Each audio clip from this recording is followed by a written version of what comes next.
जाते हैं और दक्ष जी को बकरे का सर लगाना पड़ा। जो सारे जीवन करते आ रहे थे मैं, और आखिर वो मैं करने की लायक ही बचे। अब कुछ नहीं कर सकते। जितना कहते थे मैं दक्ष, मैं ये, मैं वो, मेरा ये, मेरा वो, आज वही मैं करने की योनि में चले गए। तो महाराज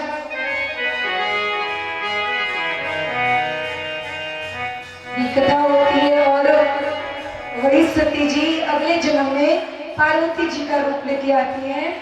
तो कल हम लोग भगवान शिव और माता पार्वती जी का बड़ा ही भव्य विवाह उत्सव मनाएंगे। आप सभी से निवेदन है कि आप सभी लोग और संख्या में पधारें, क्योंकि आगे जन्म विवाह सारी कथाएं होंगी और बड़े ही आनंद से होंगी। तो आप सभी लोग जरूर आए।